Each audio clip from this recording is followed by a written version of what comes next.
2. Andito tayo ngayon sa Chill Spot Cafe para sa semifinals ng Atmos na tournament. Insane Battles maging ngayon! Yeah! Rap!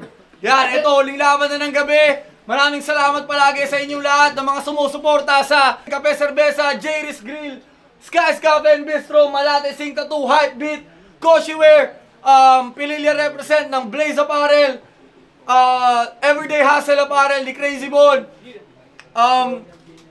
Trust the Process ni Jared, Rob said, reaction videos ni Rafael yan, check nyo rin. Eto, laban to, sa kanan ko, rapping Quezon City, let's give it up for MJC! Yeah! Yo, shoutout nga pala Top Tier Rap Battle League, FRBL, sa girlfriend ko, kay Jocelyn Rizaldo, kay Nikki Pais sa Soylan, sumama sa akin, at shoutout rin Cafe Madeline ni Miguel Miranda at sa Red King Tattoo and Makaturing Hood Vendetta. Mamaya na iba, bodybag na tayo, let's go.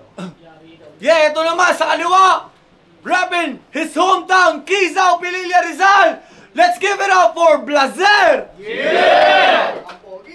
Shoutout Black Manila, sa Ulap Clothing, Real Jokes, Illegitimate, Trust the Process, Blaze Apparel, sa Everyday Hustle, Gabs Backyard, sa Calaos, kay Consi Kenneth De Leon, kay Consi Edwin Buenaventura, kay Sir Lameria ng Pililya PNP. Ayun.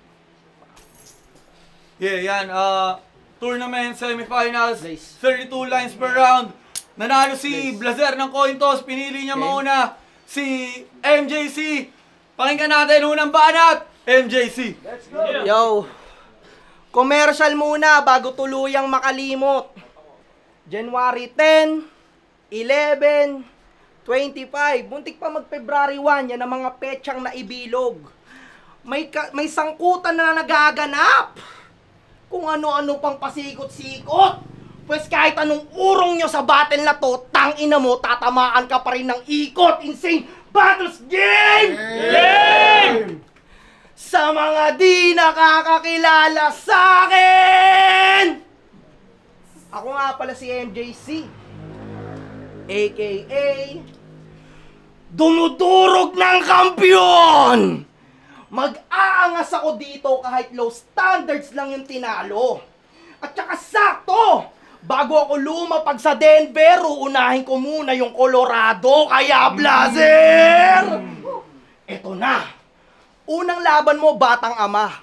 Yung pangalawa, tanga-tanga. Feeling tigas ka, boy. Habang ako'y stable na individual, handa na ako makipaglaro sa may apoy. Alam kong bubuhos ka ng 100. Kasi itong semis intense na tol. Ang kaso sesentrohin ko tong Blaze para nagsasunbathing sa Ecuador. Anong akala mo? Ha? Nasisindak ako sa mga pinagagagawa mo in the scene? Yung dalawang tanga na tinalo mo, walang sapat na gabay. Yung Blazer, paano aapulahin? Kaya andito ako ngayon. Hindi man lang ako kinabahan maski pa nakatiting. Yung mga balahibo ko na natiling kalmado habang ikaw yung nangangamoy sunog na kambing. You have the go-to-nuts between. I got you in fully vision view. Mga bars ko ngayon parang SM, tol. Cause I got this all only for you. Tas doon sa komento pa na imbento, puta, grabe ang kulit. Kesyo Bitento, yung kanyang kwento na kanyang schedule ay ipet. O eto disenyo sa pilinghenyo para sa planado mo na pagtakip. Sadyang nagrason ka na lang para pag tinalo kita, hindi ganun nakasakit. Sige, umaray! Pero ang sakit sa pakiramdam. Nasa battle ay matokis. Pero ang sarap kasi nag-advance. Kaso katapat ko, dancer ng Adonis. Tao ka pa rin kahit nasa flip top, ikaw yung nauna sa atin na manotis. Hindi ko na sana ibubunyag mga katarantaduhan mo dito sa Tanay, kaso na konsensya na si Tolits. Talagang legend si Blazer, lalo pagdating sa mga oldies. Blazer pangalan no, pero taga-bugaw ng mga prostis, tangina at village boy ka nga. Yan ang nakalap kong mga stories. And I know it's too late to apologize kasi di mo natupad ang pangarap mo magjabaw walkies, bugbog to sa akin, wala comics. Kasi ako'y dumudurog ng Kampiyon.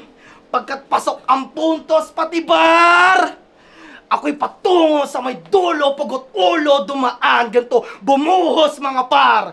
Tuso, literal! At ito'y may ultimo adyos. Ako'y taga-ubos ng mga sugo sa Rizal, MJ. See is my name! Ha? Para maalala tang ina, yung mga barang ibinalandra hindi na mabubura. Huwag ka na muna na manghina, tindihan mo magsiga at pampainit pa lang to. Gagatungan pa kita. Die, motherfucker! Yeah, Blasel, pakinggan natin, oh! Malinaw, malinaw. Yeah. Susunod daw yung Colorado. Tangina, feeling intelihente. Pero yung info, di ba ginamit na yun ni Dave Denver, ginamit na kay Dave Denver ni Vicente ng pedestal. Tangina, hindi original. Tapos ito lang kalaban ko. Okay ng ina mo. Sino bumili ng siomai? Dito. Okay, game? Yeah. Bilib ako sa siomai neto. Kahit i-check nyo ng mabuti. Yung quality di napapanis kasi may rep ng taga QC. Maliban sa karne ng chihuahua, na rason ng iyong ikakalugi, pag nalaman nilang sauce na gamit mo, gawa sa tuti. Paano kung siomai ng inyong idol, pampalasa, todo magic? Sarap sa tiyan mo magrarambol ang kumain, autopanic. Di lang, basta poto lait, gawa sa aso, oso, rabbit. Bukod sa tubig ng baha, inistim tubig, poso gamit. At huwag ka tol magpapa-order sa tuwing ikay sasabak sarap. Sobrang busy mo pagsulat, yung siomai na apat, ang alat lahat. Pero healthy yan kainin, malinamnam sa bawat kagat. Kaso pag nalaman mo na yung sahog, doon ka na lang maha-heart attack. At di ba minsan kang nabankrupt? Kasi na-addict ka sa tong eats. Para lang magkapuhunan, nag-loan ka sa 4-piece. Ako, madalas sabihang matanda, pero sharp pa rin dinidisplay. Talagang advanced to sa optics. Ako ay heavyweight na tito, apelyido ko Ortiz. Pero swerte ni MJ, no? Isang battle lang, semis na agad. Kasi di ka sinipot, nang di rin sinipot. Abay nagdamay pa ng trip. Excited pa naman si MJ at gigil makapag-spit. Pat sino-sino pinapasok mo, Beans? Sa pagsala ka maging strict. Paano ko mag-all out sa insane kung ini-Indian panay weak? Mga amateur sa amateur. Laban sa may pandalubas ang alam. Ako sa pagsisid na nahasa habang sila'y nagkakahasang palang. Tiyak. Ako'y sa pagsisid na nahasa habang sila'y nagkakahasang palang. Pag ako sumisipot, tiyak may magagahasang laman. Gusto niya ikaw mag-hit sa may pangalang malalagtakan. Kaso kaharap mo ibang breed, sigurado ka ng masasampahan. Finals nga lang habol ko. Asahang sa bara magpapaulan. Tabla-tabla sa kampyonato, dalawang pratman magpapaluan. Parehong pride pa ng Rizal. Lahat sila sang-ayon rin na kung may tatapat sa Denver, magmumula sa Lions din. Pakan mo suriin kung maling linya ba nasakop, bibi. Tagin mo na uri yung pampinakamasayop, sisi. Patin mo na lente ay hindi basta ang grado, tanging magagaway magsisi sa DDD ka na aabot. Yeah, MJC, bawal! Laban! Okay. Dinamay pa yung siomai na naman. Tangina naman. Pues, mabaho, tatahakin niya. Okay ng ina, nung last event, umaalog pa ulo mo habang kumakain ka. Tangina yan. Tapos yung siomai, okay. Dapat tol, yung siomai nyo, kalikutin mo ng mabuti kasi kayo dito yung merong pangmuta. Kasalanan ko ba kung high grade yung siomai ko, tas yung siomai dito sa Rizal, puki ng ina nyo, gawa sa lupa. God damn! I didn't eat that shit. Grabe si Blaser, no? Handa. Awit. Pues itong laban ay magbimistulang tandang kontra sa sisiw. Tamang dito sa Rizal ginanap tong laban dahil ako'y manlulupig sa bayan mong Magiliw. Born and raised dito sa Rizal. Yan ang hometown mga trepin. Bago itong maging rapper, marami muna itong mga kabobohan na tinesting. Sa mga di nakakaalam, nung bata si Blaser, trip niya maglaro ng chess. Palaging panalo talaga. Paano ba naman sa sobrang focus niya sa board, di niya namamalayan yung katunggali niya, inaatake na pala. Gusto niya lang sundan yung tanyag niyang ama. Na chess player, mga iho. Mga kalaban ni Blaser noon, puro thunders, panay dayo sa sitio. Pag matatalo na si Blaser, yung papa niya nakahanda na yung 45. At habang yung papa ni Blaser, tinututukan siya mag-chess. Yung papa ni Blaser dun sa kalaban nakatutupin sa chess. At speaking of papa, hindi kayo nagsashabu or kahit anong droga. Alam namin galit kayo dun. Hindi rin kayo nagbebenta. Pero maraming kota. Kasi nagbibigay lang kayo ng proteksyon. Ang tagal na sa pwesto ng kagawad na kamatis. Kasi tingin sa kanya ay masinop. Kaya naman pala hindi nabubulok yung kamatis. Maraming chemical na nakapalibot. Hindi ba kayo nagtataka? Ilang termino na tong bobo na to sa ahensya. Talagang lalo nagtagal. Habang yung tatay simpleng kurakot, yung anak piling Pablo Escobar. Tatanggalin na talaga dapat yung mga barangay officials na yan. Ayon sa mga balita na nahalaw, tama lang natanggalin na kayo mga nasa barangay. Para si Marcos na lang pwede magnakaw, nakikihati pa kayo? Pagkampanyahan, todo kumaway at kumamay, palaging present ang appearance. Pero pag nakaupo na ang mga puki ng ina, ang tagal magsibigay ng barangay clearance. O ito, sa mga nanonood ng live pansinin nyo, bilang bahagi ng propaganda, on repeat palagi mga kanta neto sa bawat kaganapan. Major requirements na kapag isinantabi nyo, ipapapatay nila yung organizer kinabukasan.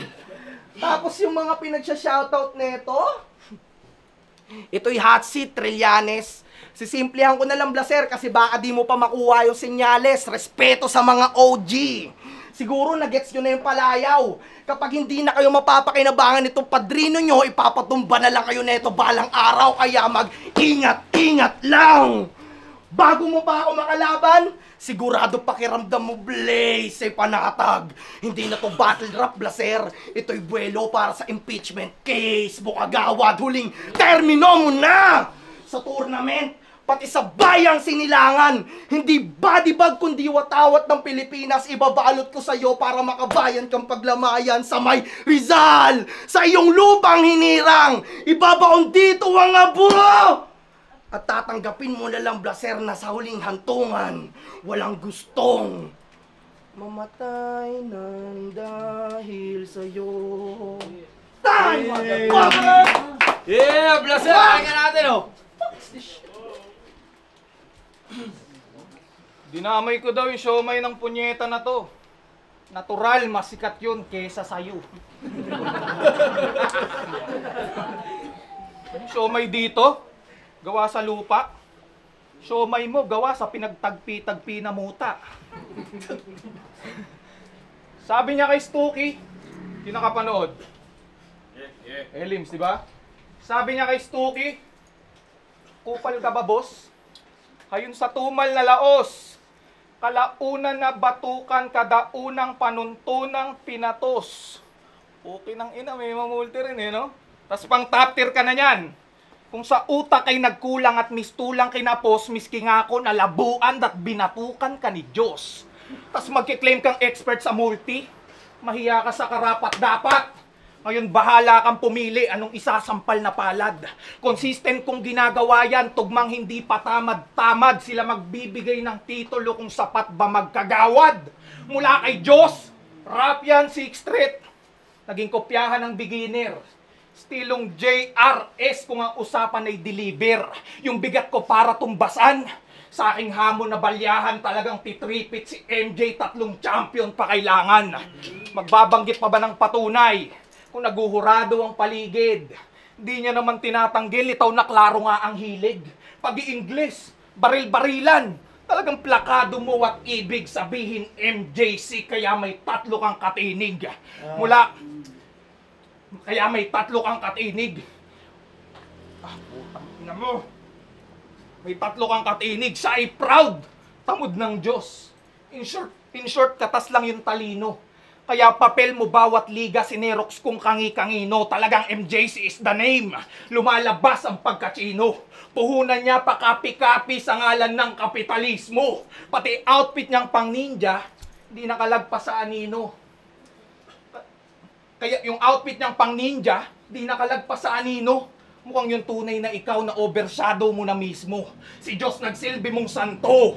Sana sinama mo siya dito. Habang ginugulpi kita, santo naman maghahagi sa'yo ng bimpo.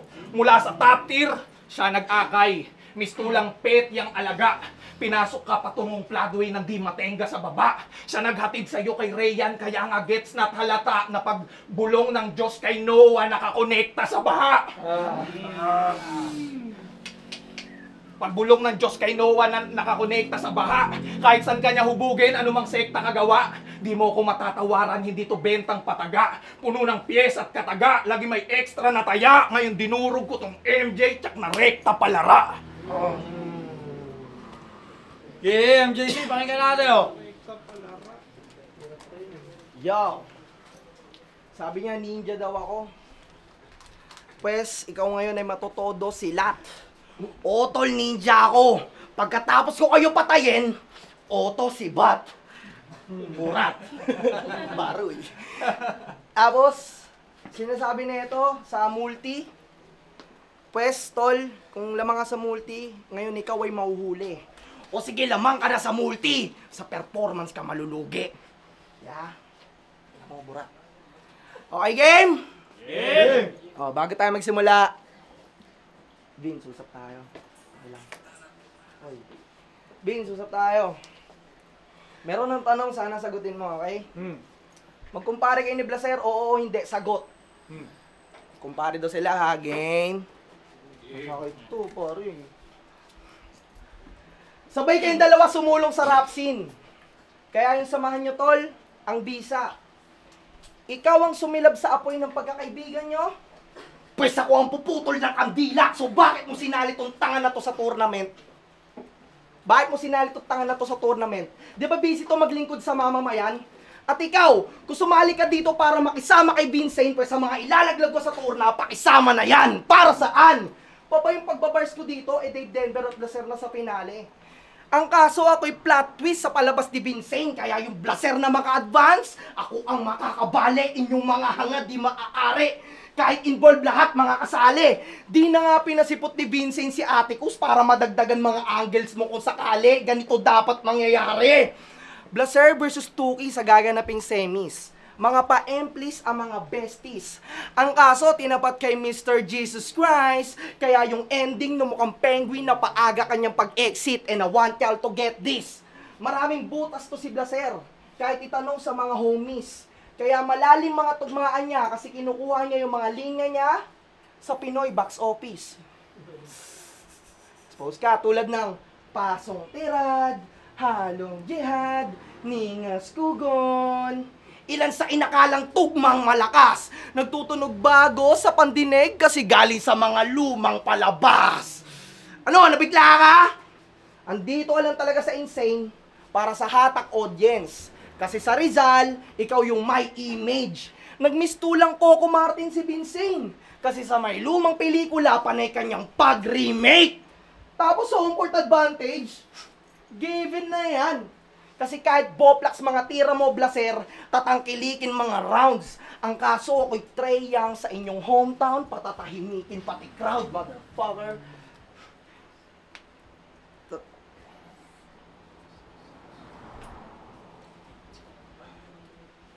Tahimik nga, di ba? Tatangan nyo naman, what the fuck? Yeah. Tama lang yan, motherfucker.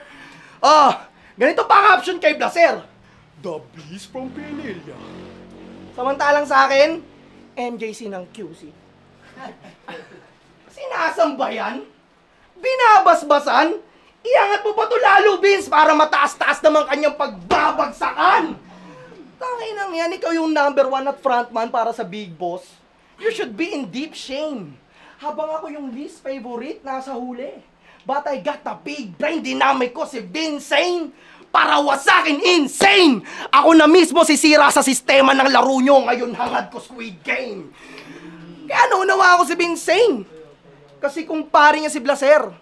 Hanip, ano? Si Blaser kasi taga-selya sa ebidensya pag nambababae kayo. Tang ina mo, magpaliwanag ka kay Ate Win mamaya. Ate Win, ikaw na bahala. Iwin, taga yung ano. Tatawa ka? Isado ka sa sariling mantika. Kaso pati mga inosente nahahatulan. Ganyan kapag malapit sa apoy, tupok lahat nasasakupan. Kaya tapos na to, Vincent! Pinakita akong deserving ako dito. At wala pang sungay na suot. Ito ay nilubog, hindi pa tunay ang loob ng tanggulay na bulok di binubuhay ang bugok. Deserve mo na matalo kahit nung ohay kumunot at bago mo ko bigyan ng papugay, yung taga-pinugay na sunod. Motherfucker, I'm here! Alam nyo naman ngayon, JC is my name! And I will get the throne back killing. If it's not for the fame, then it's for the way home winning. Time, motherfucker! Yeah, Blaser, uling ba natin, oh? G. Tol, ako'y saludo sa'yo, MJ. Sa lahat ng sipag kasubok, dedikasyon mo bilang tao doon ka tila babukod. Battle MC, businessman, sa ganun ka pinakaputok. At nakilala ka sa insane na may matingkad na suot. Kung si Blizzard, mahilig sa orange, ikaw naka-purple overall. Ganon ang kulay ng suot sa sumba doon sa covered court. Ang bangis nyo magternuhan. Yung datingan ng titikas. Mga rapper na ang trip ay magdamit ng bandiritas. Kahit magtulong kayo sa akin, sang venue man natin dalin, di sasapat yung panalubong kahit pa magsapin-sapin. At kung yung gun bars effective sa kaya lamang sindakin, tong piling G na colorblind sa kulay aasintahin. Maliit man daw, nakakapuwing, pero kulang ang naging talim. Yung sinabihan ng kurap na di magawang pakindatin, magkaiba tayo ng kulay. O kahit sa angking galing, di porket halaw ka sa Diyos, ay aastang pating ka rin. Huwag ka mang silaw sa suot. Pukusan mo, astig na ritin. Habang sakit mo sa mata na parang may astigmatism. Pagkatapos ko magpasikat doon, ngayon balik sa lilim. Rason kung bakit predicted na yung finals mong pinapanik ng lihim. Kami ni Didi ang ine-expect. Hindi to rivalry sa bracket. Walang kulay sa akin to, hindi ka primary na target. Kung usapang most awaited, lahat ng sinali, tahimik na dyan. Sa tour na ginawa kayong kolorete habang kami yung pinipintahan. At itong MJ nyo, mapipiga. Hanggat cannabis ay mag-juice. O diba bulls ay si MJ pagka-pop angat ang views. Miski may tupak ang sumapi pag tornilyo ko nag-loose. Itong bloodshed na yung last stage mo't gagawin kong House of Blues. Tinawid ko sa pulak asul na di pa pwede magpang-abot. Tiyak magkukulay talong, miski dugo pantay ng lapot. Welcome tol, sahod ng blaze, nakakapaso ang pagpasok. Di lang 30 segundo, 3 rounds, dama ang takot. Yeah, makikita para sa laban na yan, oh! Good luck, judges!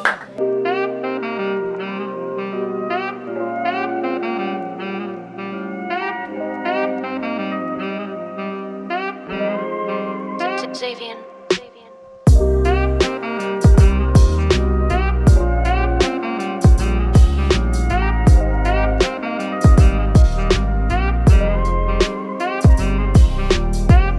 Yo! Insane Battles presents Bloodshed 2! Huling laban ng gabi, magiging tayo para sa pukin ng inalaban na yun! Yeah, maraming salamat palagi sa mga sponsors, sa mga patuloy na tumatangkilik. Siyempre, eto, ang boto ng Urado, 3-2! Let's go! Magiging tayo lahat para kay Blaser! MJC. Binuhos natin lahat, men. Next time po, kinahinan yung lahat. Yon, charot muna tayo, syempre. Ken Joshua ng Baguio City, yo, shoutout sa'yo. Aaron Naga, kay Carl, Barman 45, tas Watch Yours, bentahan ng PSG na Rolex, Adrian De La Cruz, Auntie Felisa, Uncle Edison, all the way from United States of America, tsaka kay Uncle Eng, at sa lahat ng pamilya ko, men, sa girlfriend ko, Jocelyn Rizaldo, love you, thank you. At saka kay Nikki Pais Casoyla na sumama sa akin, kay Blaser, kay J. Mike, yeah, sa inyo lahat, maraming salamat. Let's go! Yeah! Tangin na nyo, judges, explain nyo naman siya, baka madamay ako susunod na battery Yo, ko. shoutout kay MJC. Puta na, para sa akin. Nailusot ko pa rin naman. Pero para sa akin, MJC yun. Lakas yung MJC. Talagang preparado siya para sa akin. Para sa kanya, binuhos niya lahat. Sa akin naman, manalo matalo, goods pa rin. Pero para sa akin, MJC yun. Ayun, shoutout Leticia Obregon. Saka sa lahat ng pumunta, lahat ng bumili ng Blaze Apparel. Shoutout Black Manila. MJC versus Blaser. Sobrang dikit ng laban. Talagang, Diyos ko po, sa round 1, para sa akin, nasiksik ni Blaser. Nadala ng performance si Dave Denver, pero mas nanaig pa rin sa akin yung lyricismo eh. Yung pagkakadikit-dikit ng movies nila. Tapos pagdating naman sa, in general na lang, round 1, Blaser. Sa round 2, Tabla. Although nagkaroon ng konting stutter o konting choke si Blaser, nung naihabol niya, nagmatter pa rin yung bigat nung punchline niya. Tapos kay MGC, marami siyang misinformation dun sa second round pagdating sa positioning nung magtatay. Ayun, medyo sa research siguro, medyo pumalya ng konti. Tabla, pero tabla pa rin sa akin yun dahil nag-stutter nga si Blaser. Pagdating naman sa round 3, God, lakas ng performance ni Dave Denver. Talagang yung pagdi-deliver niya, yung image rin niya pagdating sa battle. Ang lala nun kay Blaser naman, yung atake niya,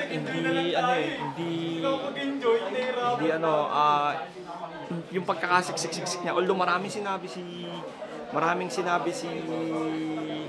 MJC na lyrics, maganda yung performance delivery, pero yung pagkakapulido ng bawat linya, tsaka kung paano niya pinamukha na talagang para sa kanya yung finals. Ayun, doon na lang, 1 and 3 kay Blaser, tabla sila sa 2. Mga kaibigan, talagang, ayun na nga, salamat. Props kay MJC, congrats Blaser. Yo, D-Flow, tangina isa ako sa mga orado, tanginang hirap nun. Mga sir, sobrang dikit. Para sa akin, binoto ko si MJC kasi ang ganda ng bungod niya. Parehas naman maganda sa maganda, puta, pero binungada ni MJC at yun, malakas din yung bungod niya. Parang nagibabaw sa akin siya sa linis ng performance, sa lakas ng pagkaka-deliver. Although malakas din naman malakas din yung kay Kuya Blaser, kaso mas nangibabaw rin talaga mas maraming punchline sa akin si MJC doon sa round 1. Tapos sa round 2 ko, humina si MJC dito. Pero, humina si MJC dito. Kay Kuya Blaser, nakita naman natin nag-stutter siya, di ba? Nag-stutter siya. Pero para sa akin, dahil tournament to, malaking kabawasan sa akin yun. Kasi dito mo malalaman kung naganda yung isang MC, preparado, pag-ate. Hindi naman sinabi kung hindi siya naganda si Kuya Blaser, pero kumbaga, mas maganda, mas malinis kahit may maraming punchline si Kuya Blaser sa round 2, pero sa pagdi-delivery, stage presence, mas nagibabaw pa rin si MJC. Kaya binoto ko sa round 2 si MJC. Sa round 3, itong mahirap pag-desisyon kasi dito para sa akin, dito na talagang nagpaulan talaga ng punchline si Kuya Blaser eh. Although malakas din yung tira ni MJC, pero yung mga landing ng mga suntok ni Kuya Blaser sa round 3 talagang hindi na mapigilan. Kaya para sa akin, nagbabaw sa round 3 si Kuya Blaser. 2-1 para kay MJC pala mo ito. Pasensya na, salamat. Ayaw Oxmag, binoto ko, para sa akin yung round 1, parehas nilang naumpisa ng maganda yun. Sobrang gandang bungad. Pero para sa akin, yung round 1, mas nabalanse ni Blaser. Nagsimula siya sa joke na parang mas maganda rin yung dating nun sa panimula. Tapos hanggang dulo, doon na niya siniksik yung pinakasuntos niya. Maganda rin panimula yun. Para sa akin, sobrang dikit nun, kaya para sa akin, binigay ko tabla. Tapos sa round 2 naman, sobrang wala pa rin bumibitaw. Pareha sila ng energy, pareha sila ng enerhiya sa loob ng laban na yun sa round 2. Kahit tingin kong nag-i-stutter si Blaser sa mga konting line niya, parang tingin ko ang lakas pa rin ng buwelo, kaya para sa akin nawawala yung ganung nangyari. Binigay ko yun kay Blaser, sobrang konti lang din. Tapos sa round 3 naman, doon na, para sa akin napansin kong yung round ni Blaser sa round 3. Bitin, pero parang sobrang siksik eh. Tapos sobrang ganda rin pakinggan kasi mas nalalaro niyo yung mga salita. Tapos magkakatunog din. Sobrang takiting lang din. Blaser yung ko doon pinili. Ayun, para sa akin. Blaser 2 and 3. MJC 1. Yo, Nicola. Ako yung isang bumoto kay MJC. Ganyan na tayong tayo sa battle rap. Yung round 1 nila, tsaka round 3, sobrang dikit. Hindi ako makapili doon, sobrang dikit, sobrang siksik ng mga pinakita nila, yung performance, yung delivery nila, yung pinakita nilang yung mga sulat nila, sobrang lalakas, pati mga ender, sobrang lalakas. Kaya ang naging deciding factor ko ay yung round 2, yung maliit na stumble ni Blaser. Although nahabol niya nung performance niya after ng stumble, nabagyan niya pa ng magandang ender. Kaso tournament kasi ito semis pa, tapos sobrang dikit ng laban, yung ganong kadikit na laban, yung ganong kaliit na stumble, talagang pwedeng maging factor yun ng pagkatalo ni Blaser. Kaya ang binoto ko, 1-3 tie, round 2 kay MJC, kaya MJC. So, incognito, ako yung pinakamatagal bumoto. Ako yung naging pinakamatagal bumoto. Round 1, para sa akin, yun yung malinis para kay MJC. Mas maraming jokes si Blaser, pero mas maraming malalakas na linya sa MJC. Round 2, mas maraming punchline si MJC. Tapos may dapa ng onti si Blaser dahil dun sa stumble niya. Ang naging case naman ko bakit nakuha ni Blaser yun para sa akin is dahil kahit dun sa stumble niya, yung mga sumunod nun is naging malinis pa rin. Kahit minusan ko siya ng konti dahil dun sa stumble niya, lumamang pa rin siya dun sa quality ng punchline. So, round 1 MJC, round 2 Blaser, and sa round 3, same case, mas maraming naging punchline sa MJC. Pero may lumamang ng konti si Blaser ng mas malalakas na punchline. And then, isang naging factor siguro kung bakit nakuha ni Blaser para sa akin is yung recency bias din. Kasi siya yung nahuli. May advantage siya na kahit pa paano makapag-rebut ng konti. And then, pwedeng mali ako pero binoto ko ngayon live, Blaser. 2-1 Blaser.